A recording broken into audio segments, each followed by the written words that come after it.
Hi, I'm Liv, and today we're doing my January reading wrap-up. I have read a couple books this January and I'm very happy with what I've read. I've read 4 books this month, so this year so far. I'm going to tell you what genre they all were. So I had 1 thriller and 3 fiction books, and I really enjoyed them, and I do know which one out of all of them is like my best of the month, which I'm going to be doing every month now as well, by the way. The first book I read was actually on my Kindle, and this was Rock, Paper, Scissors, which is by Alice Feeney, and this was a thriller. I really like Alice Feeney's writing style and I really enjoyed this book. It was really good. So we follow this couple who are like, their relationship's on the rocks, and they decide to go to Scotland to one of their places, which was like their anniversary place, to try and rekindle their relationship. And so they do this, and we also get side by side with the nowadays chapters, we get both their perspectives of the man and the wife. Also get letters from before all this. It's so good, and there was so many twists and turns and creepy moments, things that you were like, wait, what does that mean? And oh, the twists were amazing. The absolute plot twists were brilliant. They were just brilliant. I loved this book so much, and I ended up giving it a 4.5, and I thoroughly enjoyed it. I've written here, amazing plot twist, got a little confused with the ending, but I overall did enjoy it. Great layered characters, everything I expect from Alice Feeney's writing, and it was a cold setting in Scotland and England, and it was so good. The next one was a physical book I had, and this is Portrait of a Thief by Grace D. Lee. I really love this book, and this book was about, we had a group of students who ended up becoming a team to pull off a heist, and they're stealing things from Chinese culture which has been taken by Western countries. So countries like America, France, England have got museum exhibits which have pieces of Chinese culture, and they're stealing it back, and they've been hired by this like high up team of thieves, and they're getting paid a lot for it. It was really good, and I didn't know what to expect with this book, but I thoroughly enjoyed it. So the things that were the themes in this book was Western countries stealing things that belong to other countries, family expectations. We had a lot about how all these characters, it was all first person perspective from every single character. All these characters had their own struggles, and one of the overarching struggles throughout the book was that each person really felt like they had a lot of expectations from their family. So for instance, there was a character called Lily, and she had this like guilt that she felt because her parents had worked so much to get her into university, and she just didn't feel like she was doing enough to pay them back, like in her mind. Then you've got Alex, who is kind of our main character. Not Alex, Will is our main character, and he's got this relationship with his sister where she is seen as perfect and he always feels like inadequate to her, whilst she also feels like she has to be perfect because her brother Will is always enough for the parents, whereas she feels like she's a failure, so she has to try and make herself look perfect 24/7, everything she does. There's loads of things about family expectations which I really did enjoy. It was also a theme that was heavily focused on was Chinese family expectations. So every character in this book, every main character was Chinese American. Some of them were born there, some of them were from America, and some people had this like disconnect from their heritage. This was definitely seen with like Lily, and like trying to feel like she wanted to know where her like ancestors had come from, and even like her parents really understand like the world they grew up in like a different country. A big section of finding your way in life as a young adult and like really trying to see what you want to do in life. Friendships and bonding over culture. I really enjoyed it. I thought here that the setup of the scene and every character only took 25 pages for us to really get what was going on. It really didn't take long. 5 students that joined together to carry out multiple heists to take back Chinese art from Western museums. Characters we have are Alex, Will, Irene, Daniel, and Lily. Lily is a drag racer, it's what she has passion for. Daniel, his dad is an FBI agent, and he is childhood best friends with Will. Irene and Will are siblings. Will is the driving force of the heist, and he's an art student, and Irene is incredibly confident and cocky and she has a lot of pride with what she does, but it all does kind of mask insecurity. Alex, and she works in computers and she has to learn to be a hacker for the team. That is that book.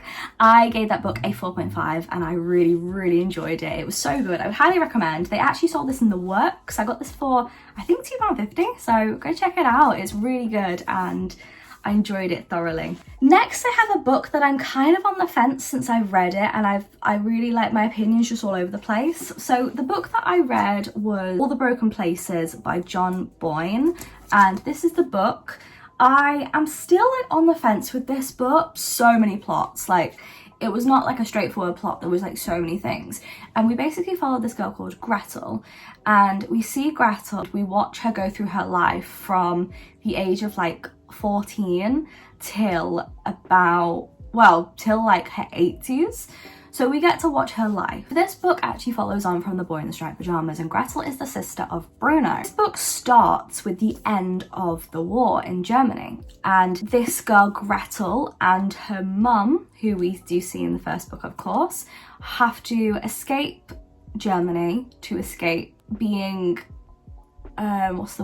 being tried for their crimes and their involvement in the Holocaust. First of all, see her escape to France, and that is when the journey starts. We watch her go through the realization of what she's been a part of. We watch her realize like who her dad truly was in regards to his role in the whole thing, and we see her come to terms with things that she has done in life. It was a great concept, but the more I think of it, the more I'm like, I don't know, I feel a bit icky about some of the stuff. So I've written here, it's a dual timeline. We see the past, but we also see the now and like how it shaped her as a person. It's a historical fiction. Yeah, I'll read what I've put here. So we follow Gretel from the moment Germany lost the war and her accepting the responsibility for her part. She navigates life through 1940, 1980, 1940, 1960, 1970 and 2022. And every decade shows us how people react to the Nazis and how they react to what happened to so many people. For instance, in 1940 we see French people denying German people any rooms to live in, and we see, what's that noise? I don't know what that noise is. A lot of naivety from Gretel in this book, which is what I'm very like on the fence with rating it right now. Like I'm very on the fence with this book because Gretel's character, you'd think, well, I'd think that a character which grew up with a concentration camp next door to her, she'd been to the camp, seen people go through what they'd been through, and grew up watching documentaries and stuff and seeing the horrors that the Nazis did. You'd think that she had some remorse and had some acceptance of what happened and really go, yeah, I did benefit from this and that is wrong. In this book, it felt like she very much refused to take responsibility for anything and didn't really see how she had a role in anything. Very slow acceptance.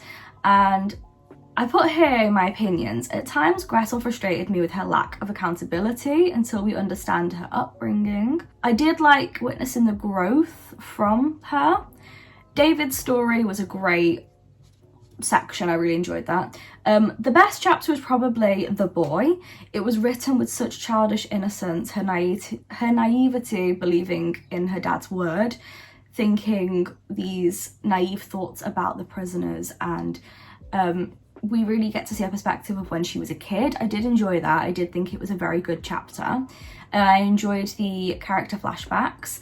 However, I just feel like by the time we got to the end, it still didn't feel like she had much remorse for what had happened. I don't know if I didn't like that really. I didn't like Kurt's section. So Kurt was a officer who was in the first book, and he was somebody that Gretel had a crush on, and she meets with him and he really has no remorse at all, and he very much still believes in the Nazi like ideologies, and he wishes like that they hadn't lost the war.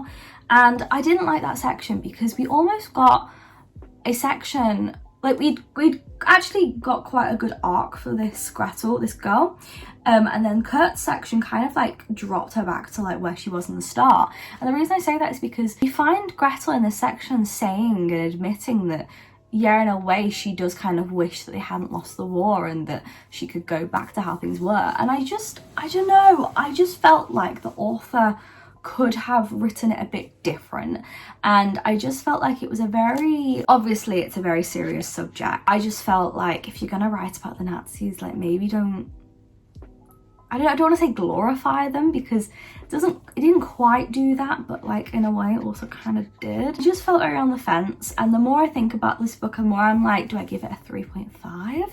I did put it down as a 4, but the only thing that really like I enjoyed in this book was like seeing other people's reactions. Gretel really wasn't a great character, and I also thought that her ending, I didn't like the now.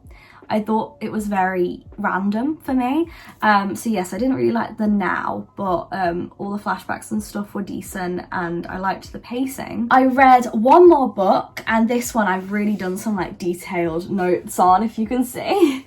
So this book was my favourite book of the month, and this is The Lilac Girls. This is written by Martha Hall Kelly, and she has now become one of my favourite authors ever. I've read 2 books by her. I really love this book. So for a start, I'm just going to say this is very random, but the flop is amazing. That is like a brilliant thing when it comes to books, is the flop that they can have. I really enjoyed that. Anyway, on to the story. So this book had 3 point of views. So we got, this is all set, by the way, in just as World War II has started. And we have 3 characters. So we have Caroline, Herta and Cassia, and we get all 3 of their perspectives throughout the book. It's all first person perspective. Caroline works in New York City, and she is kept busy with her post at the French consulate. Her privileged life is turned upside down when her lover suddenly and suspiciously disappears. Then we have Herta. Herta works as a doctor. She starts the role at Ravensbrück concentration camp. She is German, and she is very much an indoctrinated young person. She believes propaganda, and yeah. We then have a Polish teenager called Cassia, and she has been pulled deeper into the underground resistance movement. One false move could have dire consequences. Suddenly the women are drawn together when Cassia is sent to Ravensbrück, and Herta works there. In this merciless new life, Cassia's only hope is survival. This is a very, very good research-based book. And the reason I say that, I want to really talk about that, because a lot of historical fictions I struggle with because the research is not the best.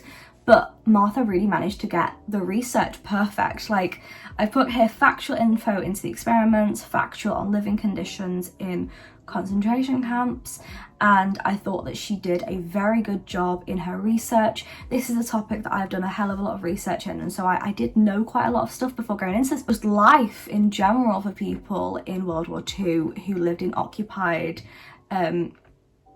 Nazi-occupied countries. I thought that she did very well with everything, because everything she mentioned, I was like, yep, that's right, based on things that I already knew from my research. So I did appreciate that. The time span in which this covers is 20 years. So I just want to take notice of that first. So the characters, I'm going to start off with Caroline. So Caroline's character to me had like the least interesting really, until we got to like the last 100 pages. So Caroline lives in New York, and she loves this guy called Paul, who is married to a wife in France, but they're not really together. They need to have a divorce, but France has just been taken over by, well, it's going to be taken over by the Nazis, and he wants to check if she's okay, and there's enough on their plate as it is right now. So he ends up going to France to check on her, and all of a sudden we don't hear anything from him. We don't know what's happened to him. So she runs a program for French orphans who need new homes, and she ends up at the end of the book, her role is to really seek justice for the forgotten rabbits of Ravensbrück, which was a real thing.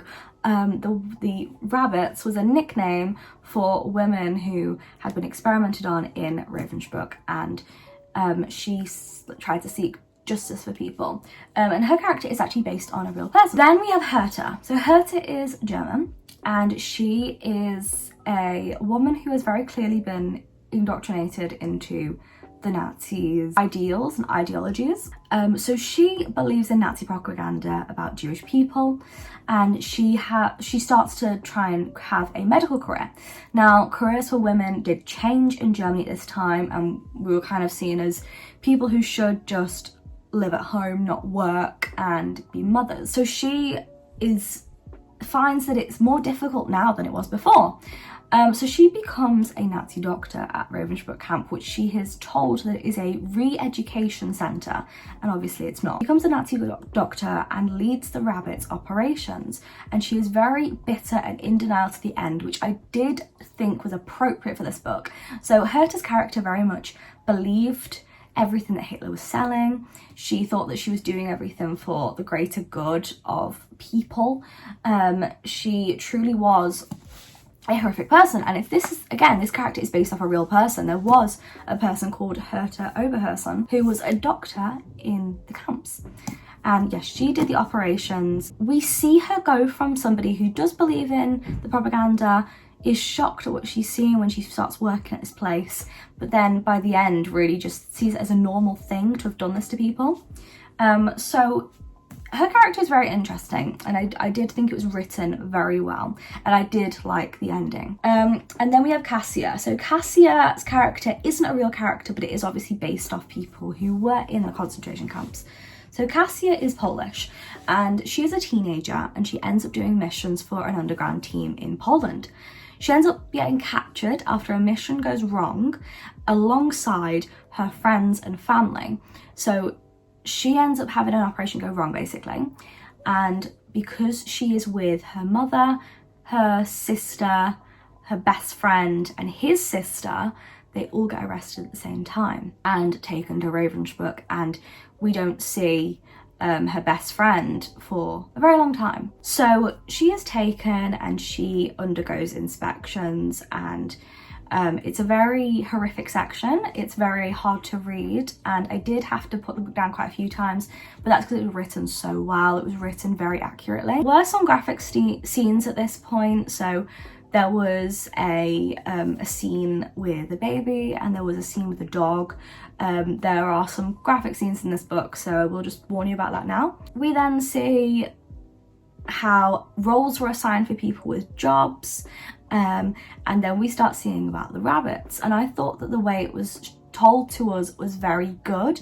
It was done in a very good way that we could follow along. We saw a lot about infections and diseases that went around the camps. We saw how life was for people when they left these camps, and how they tried to get back to normal, but also how life was for people who were in countries that were still trying to build themselves back up after the war. So that was a very well-researched section for definite. I really did like the whole trying to seek justice, and we already know that on the back it says, will they manage to seek justice? So I'm not really spoiling that for you guys. She does, obviously she is one of the rabbits, as a lot of girls were who were in Ravensbrück, and she does end up trying to get justice for everything she'd been through, and her sister and her best friend's sister. Very interesting part in history if you are looking to look into it. I would say this book is a really good story based around the whole thing, and it's very informative. It definitely, in my opinion, if I read this and didn't know anything about this stuff, I would be looking into it after reading this book. So I did think it was very, very well written. I've written here that it was definitely an adults only book, in my opinion. There were disturbing descriptions from, I struggled to say her name, Oberhausen, especially with how she reacted to people and what she did with operating on people.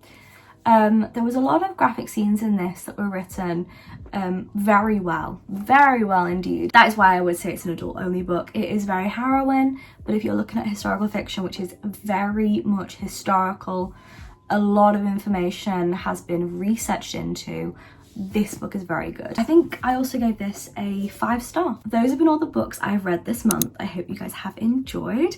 I'll see you guys soon with another video, and yeah, subscribe, like, and do that stuff, and I'll see you guys pretty soon. Bye.